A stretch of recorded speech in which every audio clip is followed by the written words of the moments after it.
जय श्री कृष्णा। राधे राधे दोस्तों। प्रिय दोस्तों, हिंदू धर्म में एकादशी तिथि का बड़ा ही विशेष महत्व होता है और एकादशी की पवित्र तिथि भगवान श्री हरि विष्णु जी और माता लक्ष्मी जी को समर्पित होती है। हर माह में 2 बार एकादशी का व्रत आता है, एक कृष्ण पक्ष में और दूसरा शुक्ल पक्ष में। साथ ही आप सभी को बता दें कि साल में कुल 24 एकादशियां तिथि आती है, जिनका बड़ा ही विशेष महत्व होता है। वहीं प्रत्येक महीने में आने वाली एकादशी को अलग अलग नामों से जाना जाता है और सभी एकादशी तिथियों का अपना महत्व होता है। ऐसे ही ज्येष्ठ माह में आने वाली एकादशी को निर्जला एकादशी के नाम से जाना जाता है। वैसे तो सभी 24 एकादशियों का महत्व होता है, लेकिन निर्जला एकादशी को सभी एकादशियों में से सबसे श्रेष्ठ एकादशी माना जाता है, क्योंकि धार्मिक मान्यताओं के अनुसार सिर्फ एक निर्जला एकादशी का श्रद्धा भाव के साथ व्रत रखने से साल भर में आने वाली 24 एकादशियों का पूर्ण फल मिलता है। लेकिन आप सभी को बता दें कि निर्जला एकादशी का व्रत पूरे साल में आने वाली एकादशी व्रतों में से और कठिन वाले व्रतों में से एक माना जाता है, क्योंकि इस दिन पूरे दिन भूखे प्यासे रहकर व्रत किया जाता है और इस दिन पानी का भी सेवन नहीं किया जाता, जिसके कारण इस व्रत को कठिन व्रतों में से एक माना जाता है। और श्रद्धा भाव सच्चे मन से व्रत रखकर निर्जला एकादशी के दिन भगवान श्री हरि विष्णु की विधि विधान से पूजा की जाती है। मान्यता है कि सिर्फ निर्जला एकादशी का व्रत करने मात्र से ही आपको साल की सभी एकादशियों का व्रत करने के बराबर पुण्य की प्राप्ति हो जाती है, जिसके कारण इसे शुभ माना जाता है। वही निर्जला एकादशी ज्येष्ठ मास के शुक्ल पक्ष की एकादशी को मनाई जाती है, इसीलिए इस एकादशी को सबसे श्रेष्ठ एकादशी माना जाता है। इसके अलावा आप सभी को बता दें कि निर्जला एकादशी को भीमसेन एकादशी भी कहा जाता है। ऐसे में साधक भगवान श्री हरि विष्णु जी और माता लक्ष्मी जी की कृपा पाने के लिए निर्जला एकादशी पर तरह तरह के उपाय भी करते हैं और तरह तरह की चीजों का दान भी करते हैं।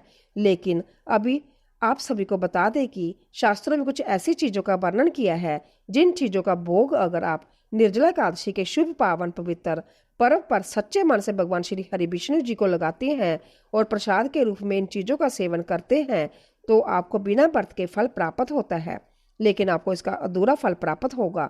लेकिन अगर आप निर्जला एकादशी पर श्रद्धा पूर्वक विधि विधान के साथ व्रत रखती हैं, तो आपको इसका पूर्ण फल प्राप्त होगा और मात्र इन चीजों का सेवन करने से आपको भगवान श्री हरि विष्णु जी और माता लक्ष्मी की असीम कृपा प्राप्त होगी, जिससे आपको जीवन में हर एक कार्य में सफलता हासिल होगी। जीवन में चल रही समस्याओं से मुक्ति मिलेगी और आपकी आर्थिक स्थिति और भाग्य मजबूत होगा। इसके अलावा आपके घर में जीवन में सकारात्मक ऊर्जा का संचार होगा और सुख शांति और समृद्धि बनी रहती है। वहीं रिश्तों में मधुरता और मिठास उत्पन्न होती है, जिससे रिश्ते मजबूत होते हैं। लेकिन आप सभी को बता दें कि कुछ ऐसी भी चीज है जिसका सेवन निर्जला एकादशी के शुभ अवसर पर गलती से भी नहीं करना चाहिए, क्योंकि इन चीजों का सेवन अशुभ माना जाता है। अगर आप भूलकर भी इन चीजों का सेवन निर्जला एकादशी पर करती हैं, तो आपको पूजा पाठ व्रत करने का फल प्राप्त नहीं होगा और आप भगवान विष्णु और माता लक्ष्मी की कृपा से वंचित रह सकती हैं, जिससे आपकी मनोकामना पूर्ण नहीं होगी और आपकी मनोकामना अधूरी रह सकती है। साथ ही जीवन में परेशानियों का आगमन हो सकता है और घर में जीवन में नकारात्मक ऊर्जा का वास हो सकता है, जिससे घर की सुख शांति और समृद्धि में बाधा उत्पन्न होती है। इसके अलावा आपका भाग्य भी कमजोर हो सकता है और आपको जीवन में मानसिक तनाव, स्वास्थ्य संबंधी आर्थिक तंगी जैसी समस्याओं का सामना करना पड़ सकता है और आपके रिश्तों में कड़वाहट उत्पन्न हो सकती है, जिससे आपके रिश्ते बिगड़ सकते हैं। ऐसे में दोस्तों, इस वीडियो के माध्यम से आप सभी को बताऊंगी कि इस साल 2026 में निर्जला एकादशी का पावन पर्व कब मनाया जाएगा, निर्जला एकादशी व्रत पारण का शुभ समय क्या है, निर्जला एकादशी का व्रत कैसे करें। इसके अलावा निर्जला एकादशी पर किन चीजों का भोग निर्जला एकादशी पर लगाने से और किन चीजों का सेवन करने से पूजा पाठ व्रत करने का पूर्ण फल प्राप्त होता है और भगवान श्री हरि विष्णु और माता लक्ष्मी प्रसन्न होते हैं, क्योंकि इन चीजों का सेवन करने से आपकी मनोकामना बिना किसी अड़चन के पूर्ण होती है। साथ ही यह भी जानेंगे कि निर्जला एकादशी पर किन चीजों का सेवन गलती से भी नहीं करना चाहिए, जिससे भगवान विष्णु और माता लक्ष्मी रुष्ट हो सकते हैं और आपकी मनोकामना अधूरी रह सकती है। इस वीडियो में आपको निर्जला एकादशी के पावन पवित्र पर्व के बारे में संपूर्ण जानकारी मिलेगी। निर्जला एकादशी का व्रत कैसे करें, आइए अब आपको बताती हूँ कि निर्जला एकादशी का व्रत कैसे करें। तो प्रिय दोस्तों, निर्जला एकादशी का व्रत कठिन व्रतों में से एक होता है, क्योंकि निर्जला एकादशी व्रत में जल और भोजन का पूरी तरह त्याग किया जाता है और भूखे प्यासे रहकर व्रत रखा जाता है।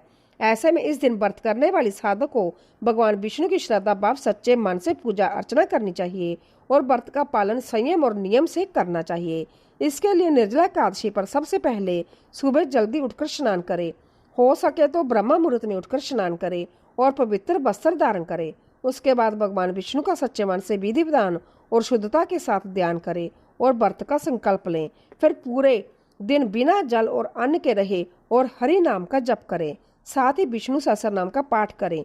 इसके अलावा जरूरतमंद को दान करें और ब्राह्मण को भोजन कराएं।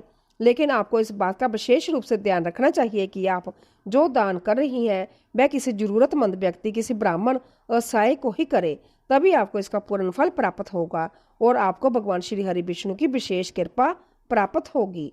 इन चीजों का भोग लगाएं और सेवन करें। चलिए अब आपको बताती हूँ कि निर्जला एकादशी पर किन चीजों का भोग भगवान विष्णु को लगाना चाहिए और किन चीजों का सेवन करना चाहिए जिससे भगवान विष्णु अंततः प्रसन्न होते हैं।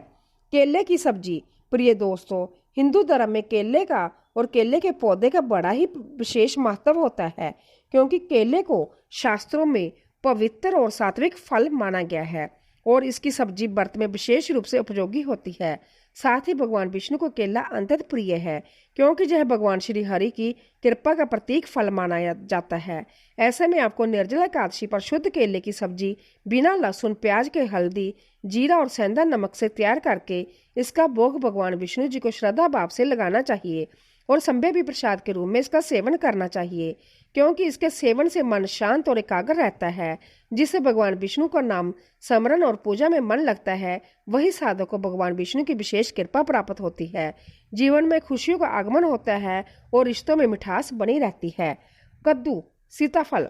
प्रिय दोस्तों, कद्दू को सीताफल भी कहा जाता है और यह भगवान विष्णु को अत्यंत प्रिय सब्जियों में गिना जाता है। ऐसे में कद्दू का सेवन व्रत में शुभ और पुण्यदायक माना गया है। वहीं यह सब्जी जब शुद्ध देसी घी, जीरा, हरी मिर्च और सेंधा नमक के साथ बनाई जाती है तो यह न केवल स्वादिष्ट होती है बल्कि शरीर को ऊर्जा और शीतलता भी प्रदान करती है। इसके अलावा धार्मिक मान्यता है कि कद्दू का सेवन करने से मन में स्थिरता आती है, जो एकादशी व्रत में अत्यंत आवश्यक है। ऐसे में निर्जला एकादशी के शुभ पावन पवित्र दिन पर यदि कद्दू का भोग भगवान विष्णु को लगाकर इसका सेवन किया जाए तो यह व्रत के पुण्य को और भी बढ़ा देता है, जिससे साधक को पूजा पाठ व्रत करने का पूर्ण फल प्राप्त होता है और मनोकामना भी शीघ्र ही पूर्ण होती है और रुके हुए कार्य भी भगवान विष्णु की कृपा से बिना किसी अड़चन के पूर्ण होते हैं। लौकी। जी हाँ दोस्तों, लौकी एक अत्यंत सात्विक और शीतल सब्जी मानी जाती है, जिसका व्रत में सेवन करना शरीर और मन दोनों के लिए लाभदायक होता है। साथ ही यह भगवान विष्णु को अत्यंत प्रिय है, क्योंकि यह मन और शरीर दोनों की शुद्धि का माध्यम है। ऐसे में निर्जला एकादशी पर लौकी की सब्जी को हल्का सा घी, सेंधा नमक और जीरे से बनाकर भगवान विष्णु को भोग लगाया जाता है और संध्या भी ग्रहण किया जाता है, क्योंकि व्रत के समय लौकी का सेवन शरीर को ठंडक देता है और निर्जल उपवास के कारण होने वाली थकावट को कम करता है। ऐसे में आपको निर्जला एकादशी के शुभ दिन पर भगवान विष्णु को श्रद्धा पूर्वक लौकी का भोग लगाना चाहिए और संभव ही इसका सेवन करना चाहिए। ऐसा करने से आपको जीवन में सुख सौभाग्य की प्राप्ति होगी, आपका भाग्य मजबूत होगा और आपको जीवन में मानसिक तनाव, स्वास्थ्य संबंधी और जैसी समस्याओं का सामना नहीं करना पड़ेगा। साथ ही आपकी आर्थिक स्थिति भी मजबूत होगी और वैवाहिक जीवन में भी खुशियां आएगी। नंबर 4 पर आता है हलवा। प्रिय दोस्तों, हलवा एक अत्यंत सात्विक, प्रिय और श्रद्धा से बना हुआ भोग है, जो भगवान विष्णु को विशेष रूप से अर्पित किया जाता है। ऐसे में निर्जला एकादशी जैसे पुण्य पर्व पर सूजी, बेसन या आटे से बना शुद्ध घी वाला हलवा मिश्री या गुड़ से मीठा करके भगवान को अर्पित करना चाहिए और अगर कोई गलती हो जाए तो क्षमा याचना करना चाहिए, जिससे भगवान विष्णु जी नाराज ना हो और आपको इसका पूर्ण फल प्राप्त हो सके। लेकिन यह उपाय करते समय आपको शुद्धता का विशेष रूप से ध्यान रखना चाहिए, वरना आपको मिलने वाला फल अधूरा रह सकता है, जिससे आपके बड़े बनाए कार्य भी बिगड़ सकते हैं और आपको जीवन में कठिन समस्याओं का सामना करना पड़ सकता है, जिसके कारण आपका जीवन दुर्भाग्य में बदल सकता है। नंबर 5 फल। प्रिय दोस्तों, फल भगवान विष्णु को अर्पित करने का सबसे शुद्ध, सात्विक और प्रिय भोग है। विशेष रूप से केला, सेब, अमरूद, अनार, पपीता, अंगूर आदि फल शुद्ध जल से धोकर श्री हरि को अर्पित किए जाते हैं, क्योंकि फल न केवल पवित्र होते हैं बल्कि वे तपस्या और व्रत के समय शरीर को ऊर्जा भी प्रदान करते हैं। साथ ही शास्त्रों में वर्णित है कि फल भगवान को प्रसन्न करते हैं, क्योंकि वे धरती के प्राकृतिक उपहार होते हैं जिनमें कोई हिंसा या विकृति और नकारात्मकता नहीं होती है। ऐसे में फल का भोग अर्पित करने से व्यक्ति के जीवन में समृद्धि, आरोग्यता और धर्म के प्रति श्रद्धा बनी रहती है। इसके अलावा एकादशी जैसे दिव्य दिन पर जब फल श्री हरि को श्रद्धा से अर्पित किए जाते हैं तो जब व्रत पूजा पाठ करने के पुण्य को कई गुना बढ़ा देते हैं, जिससे साधक के अन्न धन के भंडार भर जाते हैं। जीवन में सुख संपत्ति और धन ऐश्वर्य की प्राप्ति होती है और आपकी मनोकामना यदि अधूरी है तो वही पूर्ण होती है। नंबर 6 पर आता है नारियल। जी हाँ दोस्तों, नारियल को भगवान विष्णु का प्रिय फल माना जाता है और इसका हिंदू धर्म में बड़ा ही विशेष महत्व है। साथ ही नारियल को पूजा पाठ का महत्वपूर्ण हिस्सा माना जाता है। इसके अलावा नारियल को श्रीफल भी कहा जाता है। ऐसे में यह श्री हरि के चरणों में अर्पण करने से संपूर्णता, शुभता और सौभाग्य की प्राप्ति होती है। साथ ही नारियल को तोड़कर उसका जल भगवान को अर्पित करना अत्यंत पुण्यकारी होता है। इसके अलावा धार्मिक मान्यता के अनुसार नारियल 3 आंखों वाला होता है, जो त्रिलोकपति विष्णु को समर्पण का प्रतीक माना जाता है। ऐसे में निर्जला एकादशी के दिन जब नारियल को भोग स्वरूप चढ़ाया जाता है तो इससे व्रत की पूर्णता और भक्त की शुद्ध निष्ठा प्रकट होती है। साथ ही इससे आपको भगवान श्री हरि विष्णु और माता लक्ष्मी की विशेष कृपा प्राप्त होती है, क्योंकि नारियल माता लक्ष्मी को भी समर्पित होता है। ऐसा करने से आपके घर में माता लक्ष्मी का स्थायी रूप से वास होता है और आर्थिक स्थिति मजबूत होती है। नंबर 8 पर आता है तुलसी दल। हाँ प्रिय दोस्तों, हिंदू धर्म में तुलसी का बड़ा ही विशेष महत्व है और तुलसी माता लक्ष्मी का प्रतीक मानी जाती है। साथ ही तुलसी भगवान विष्णु की सबसे प्रिय वस्तु मानी जाती है। ऐसे में मान्यता है कि भगवान श्री हरि विष्णु जी को लगाए जाने वाला भोग तब तक अधूरा रहता है जब तक उसमें विष्णु प्रिय तुलसी दल शामिल नहीं होती है। ऐसे में जब आप निर्जला एकादशी पर भगवान विष्णु को किसी भी प्रकार का भोग लगाती हैं तो उसमें विष्णु प्रिय तुलसी दल जरूर शामिल करें। ऐसा करने से आपको पूजा पाठ व्रत करने का पूर्ण फल प्राप्त होगा और जीवन के सभी दुख पाप कष्ट दूर हो जाएंगे।